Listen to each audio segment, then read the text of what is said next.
আসসালামু আলাইকুম। আজকে শেয়ার বাজার বিশ্লেষণে আপনাদের সবাইকে স্বাগত জানাচ্ছি। আজকে ট্রেডিং সেশন শেষে বাজার আমাদের কী বার্তা দিল? দীর্ঘদিনের গুরুত্বপূর্ণ রেজিস্ট্যান্স জোন স্পর্শ করার পর বাজার কি নতুন করে ব্রেকআউটের প্রস্তুতি নিচ্ছে, নাকি এখান থেকে আবার একটা কনসলিডেশনের সম্ভাবনা তৈরি হচ্ছে? আজকের আলোচনায় থাকছে আজকের বাজারের সামগ্রিক মূল্যায়ন, মার্কেট ব্রেথ ও ডিএসিএক্স ভার্সেস ডিএস30 ইন্ডেক্স, সেক্টর স্ট্রেংথ অ্যানালাইসিস, ডিএসিএক্সের গুরুত্বপূর্ণ টেকনিক্যাল চিত্র, রেজিস্ট্যান্স টেস্ট নাকি breakout preparation, smart money tracker ও volume leaders, premier cement, Robi, Purabi general insurance, Agni system এবং আইপিডিসি এর টেকনিক্যাল চিত্র, টেকনিক্যাল অ্যানালাইসিস আপনাদের সাথে শেয়ার করব। স্ট্রেংথ এবং উইকনেসগুলো আমরা দেখার চেষ্টা করব এবং ফাইনালি আগামী সেশনের গুরুত্বপূর্ণ ফোকাস কী কী বিষয়ে আমাদের মাথায় রাখা উচিত। চলুন ভিউয়ার্স, শুরু করি আজকের মার্কেট অ্যানালাইসিস। তো আজকের সেশনে বাজার ইতিবাচক ধারাবাহিকতা বজায় রেখেছে। ডিএসিএক্স দিন শেষে 5,516 পয়েন্টে ক্লোজ করেছে আমরা দেখেছি। আর আজকের মোট লেনদেনের পরিমাণ ছিল প্রায় 1204 কোটি টাকা। অ্যাডভান্সিংয়ে ছিল 179টি কোম্পানি, 157টি ডিক্লাইনে ছিল আর 48টি আনচেঞ্জড অবস্থায় আমরা দেখেছি। তো বাজারে এখনও বাইং প্রেশার তুলনামূলকভাবে শক্তিশালী অবস্থানে রয়েছে আমরা দেখতে পাচ্ছি। তো এখন যদি ব্রড মার্কেট এবং লার্জ ক্যাপের পারফরমেন্স তুলনা করে আমরা দেখার চেষ্টা করি, আমরা দেখতে পাচ্ছি সাম্প্রতিক রিকভারি ফেজে ডিএসিএক্স এর পারফরমেন্স ডিএস30 তুলনায় কিছুটা এগিয়ে রয়েছে। এটা ইঙ্গিত করছে যে বাজারের শক্তি শুধুমাত্র লার্জ ক্যাপ শেয়ারের মধ্যে সীমাবদ্ধ নেই, বরং মিড ক্যাপ ও অন্যান্য সেগমেন্টেও বায়ার্সদের অংশগ্রহণ বৃদ্ধি পাচ্ছে। এই ধরনের ব্রড বেস পার্টিসিপেশন সাধারণত রিকভারি স্ট্রাকচারকে আরও শক্তিশালী করে। বর্তমান র্যালিতে কোন সেক্টর নেতৃত্ব দিচ্ছে সেটাও আমাদের জন্য গুরুত্বপূর্ণ। আমরা যদি একটু দেখার চেষ্টা করি, আমরা দেখতে পাচ্ছি শক্তিশালী সেক্টরগুলো হলো ইন্স্যুরেন্স, ইঞ্জিনিয়ারিং, ফিনান্সিয়াল ইনস্টিটিউশনস, এছাড়াও টেক্সটাইল সেক্টরেও কিন্তু ভালো অংশগ্রহণ আমরা দেখতে পাচ্ছি। অন্যদিকে ব্যাংকিং এবং ফার্মাসিউটিক্যাল সেক্টর তুলনামূলকভাবে এখন দুর্বল অবস্থানে রয়েছে। সবচেয়ে গুরুত্বপূর্ণ বিষয় হলো মার্কেট মোমেন্টাম এখন মাল্টিপল সেক্টরে স্প্রেড হচ্ছে, যা ওভারঅল মার্কেটের জন্য কিন্তু খুবই পজিটিভ সাইন। তো ভিউয়ার্স, চলুন এখন আমরা ডিএসিএক্সের চার্টে ফিরে যাই।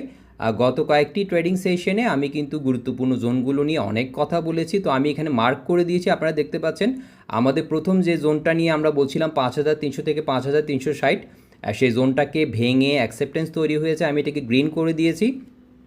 এখন যে জোনটা আমাদের জন্য একটা ক্রিটিক্যাল জোন 5,500 থেকে 5,550 যে জোনটা, সেটা আমি এখানে রেড করে রেখেছি। এবং এই জোনটা ভেঙে যদি সেটার উপর অ্যাকসেপ্টেন্স তৈরি করতে পারে, পরবর্তী একটা ইম্পর্টেন্ট জোন হতে পারে 5,630 থেকে 5,685 যে জোনটি রয়েছে। তো বর্তমানে আমার পর্যবেক্ষণে ইমিডিয়েট সাপোর্ট হচ্ছে 5,500, মেজর সাপোর্ট হচ্ছে 5,300 থেকে 5,360 যে জোনটা রয়েছে। আর এখানে কি রেজিস্ট্যান্স হচ্ছে 5,550 থেকে 5,600, আর নেক্সট আপসাইড জোন হচ্ছে 5,630 থেকে 5,685 যে জোনটা রয়েছে। যতক্ষণ পর্যন্ত বাজার 5,500 এর উপরে অবস্থান ধরে রাখছে, ততক্ষণ পর্যন্ত রিকভারি স্ট্রাকচারটা কার্যকর রয়েছে বলেই আমরা ধরে নিব। তো এখন সবচেয়ে বড় প্রশ্ন হচ্ছে, বাজার কি রেজিস্ট্যান্স থেকে রিজেক্ট হবে নাকি ব্রেকআউটের প্রস্তুতি নিচ্ছে? বর্তমান মার্কেটের স্ট্রাকচারের দিকে তাকালে কয়েকটি বিষয় ইতিবাচক দেখা যাচ্ছে। প্রথমটা হচ্ছে যে শক্তিশালী মার্কেট ব্রেথ, যেটা আমরা দেখেছি, টার্নওভারও বৃদ্ধি পাচ্ছে। মাল্টিপল সেক্টরের পার্টিসিপেশন কিন্তু আমরা দেখতে পাচ্ছি। আমরা যদি মার্কেট ম্যাপের দিকে তাকাই, আমরা কিন্তু পরিষ্কারভাবে দেখতে পাচ্ছি। তো ব্রড মার্কেট লিডারশিপ বজায় রয়েছে, আমরা সেটাও দেখেছি। স্মার্ট মানি ফ্লো বিভিন্ন সেক্টরে কিন্তু ছড়িয়ে পড়ছে। তবে এখনও ভলিউম এক্সপ্লোশন বা ইউফোরিক বাইং এখনও কিন্তু দেখা যাচ্ছে না। তাই বর্তমান অবস্থাকে আমি সরাসরি ব্রেকআউট মার্কেট না বলে ব্রেকআউট প্রিপারেশন ফেজ অথবা অ্যাডভান্স রিকভারি ফেজ বলতেই বেশি স্বাচ্ছন্দ্য বোধ করব। এবার আসি আজকের স্মার্ট মানি ট্র্যাকার সেগমেন্টে। আজকের সেশনে ভলিউম ও ট্রেড ভ্যালুর ভিত্তিতে শীর্ষে যে কোম্পানিগুলো ছিল আমরা দেখেছি আইপিডিসি, এনসিসি ব্যাংক, জিপিএইচ ইস্পাত, অগ্নি সিস্টেম, রবি, সিল্কো ফার্মা, এগুলোকে কিন্তু আমরা দেখেছি। তবে শুধুমাত্র ভলিউম দেখলেই হয় না, আমাদের দেখতে হয় ভলিউমের সঙ্গে প্রাইজের স্ট্রাকচার এবং মার্কেট পার্টিসিপেশন মিলছে কি না। সেই বিবেচনায় আজকের সেশনে বিশেষভাবে আমার নজরে এসছে কিছু কোম্পানি, যেমন premier cement, Robi, Purabi general insurance, Agni system এবং আইপিডিসি। চলুন এখন উইকলি স্ট্রাকচারে এই স্টকগুলোর অবস্থান আমরা দেখে নিই। তো প্রথমে প্রিমিয়ার সিমেন্ট উইকলি চার্টে আমরা দেখতে পাচ্ছি স্টকটি দীর্ঘদিনের গুরুত্বপূর্ণ একটা জোন 4850 থেকে 52 যে জোনটা রয়েছে সেখানে অবস্থান করছে। আর এখানে কিন্তু একটা ইম্পর্টেন্ট আমরা বিষয় লক্ষ্য করছি, যেটা হচ্ছে 200 ইএমএ, উইকলি ইএমএটা আমরা দেখতে পাচ্ছি সেটা কিন্তু 51.40-এ রয়েছে, আজকে ক্লোজ করেছে 51.60। আমরা দেখেছি স্টকটি আজকে ক্লোজ করেছে 51.60-এ। তো এই জোনের উপর যদি একটা স্থায়ী অবস্থান তৈরি করতে পারে, আমরা যেটা বলছিলাম 48.50 থেকে 52, তো 52-র উপর যদি একটা স্ট্রং উইকলি ক্লোজ দিতে পারে, সেক্ষেত্রে পরবর্তী যে লেভেলগুলো, যে জোনটি আমাদের জন্য ইম্পর্টেন্ট হতে পারে 62-70 প্রথমটা, মানে 60 থেকে 62 যে জোনটা, এরপরে হচ্ছে যে আমরা 68 থেকে 70-এর যে জোনটা রয়েছে সেটা আমাদের জন্য ইম্পর্টেন্ট হতে পারে। তবে 48-50-এর লেভেল যদি ভেঙে ফেলে, সেক্ষেত্রে এটা 45 থেকে 45-60-এর যে জোনটা রয়েছে সেখানে নেমে আসতে পারে। সো এই বিষয়টি আমাদের খেয়ালে রাখতে হবে। এরপর হচ্ছে রবি। আমরা দেখতে পাচ্ছি অনেকটা সময় ধরে রাইজিং স্ট্রাকচারের মধ্যে কিন্তু অবস্থান ধরে রেখেছে, যদিও সপ্তাহের প্রথম ক্যান্ডেলটা ইনডিসিশন ক্যান্ডেল, আমরা দেখেছি একটা ইম্পর্টেন্ট রিজেকশন এরিয়া থেকে আমরা যদি দেখি জ্ঞানফ্যানের একটা ইম্পর্টেন্ট জোন, এবং আমরা দেখতে পাচ্ছি এটা কিন্তু আমাদের ফিব এক্সটেনশনের জোনটা কিন্তু খুব ইম্পর্টেন্ট, যেটাকে আমি বলবো 31-30 থেকে 32.5-এ যে লেভেল আছে সেখান থেকে আমরা একটা প্রফিট টেকিং বলবো এটাকে, ওখান থেকে একটা ফিয়ার ফেস করেছে। তবে এখানে ইম্পর্টেন্ট হচ্ছে 200 ইএম-এর উপরেই কিন্তু এখনও ধরে রেখেছে প্রাইসটা। সো এটা কিন্তু আমাদের জন্য একটা ইম্পর্টেন্ট সাপোর্ট আমরা বলবো 30 থেকে 30-60-এ যে লেভেলটা রয়েছে। আর রিজেকশন হিসেবে আমরা যেটা বলছিলাম 31-30 থেকে 32-50-এর এই লেভেলটা একটা রিজেকশন এরিয়া। সো এটাকে ভেঙে যদি 32.5-এর উপর যদি এটা দাঁড়াতে পারে, সেক্ষেত্রে 36 এবং 38 দুটো ইম্পর্টেন্ট লেভেল হতে পারে। এরপর হচ্ছে আইপিডিসি। তো আইপিডিসিতে আমরা যেটা খেয়াল করছি যে একটা সিমেট্রিক্যাল কম্প্রেশন রয়েছে, এবং সিমেট্রিক্যাল কম্প্রেশনের সেটাকে ভেঙে একটা দেখতে পাচ্ছি খুব স্ট্রং ক্যান্ডেল দিয়েছে, যদিও এই উইকে আরও 4টা ডেজ বাকি রয়েছে, এই ক্যান্ডেলটা এখনও সম্পূর্ণ হয়নি। কিন্তু আমরা যদি দেখি, আমরা দেখতে পাচ্ছি এখানে আরএসআই ভালো অবস্থানে রয়েছে, এবং আমরা যদি খেয়াল করি প্রাইজের দিক থেকেও কিন্তু একটা ভালো অবস্থানে রয়েছে, এবং ডাবল একটা বটম ফর্মেশন, যেটাকে আমরা ডাব্লিউ বটম ফর্মেশনের মতো অনেকটা আমরা যেটা নেকলাইনের কাছাকাছি অবস্থান করছি, এগুলো পজিটিভ দিক যেগুলো আমি এখন বলছি।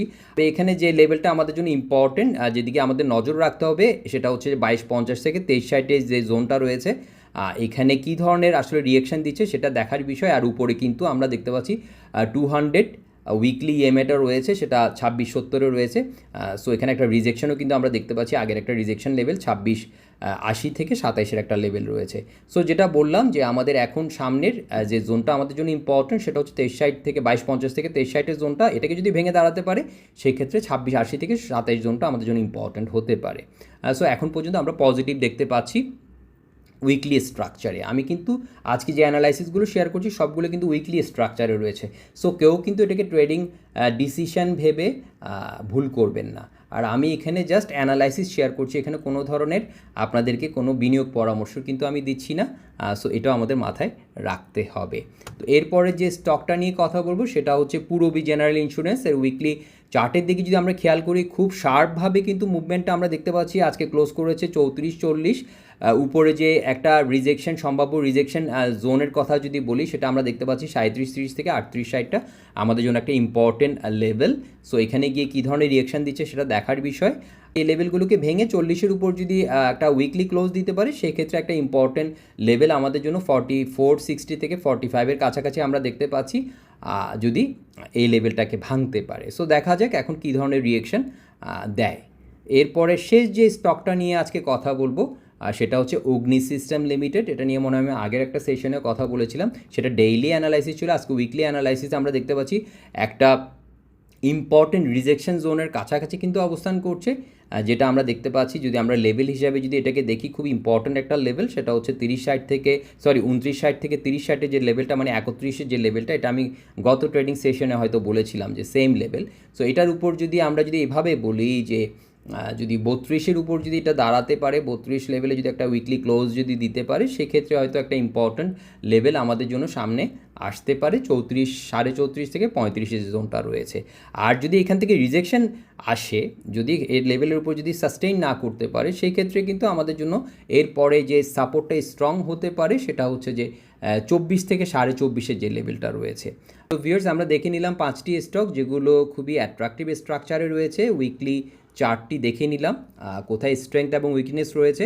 আমরা যদি ফান্ডামেন্টাল দিক থেকে যদি বলার চেষ্টা করি, রবি এবং পূরবী জেনারেল ইন্স্যুরেন্স তুলনামূলকভাবে বেশি কমফোর্টেবল পজিশনে রয়েছে।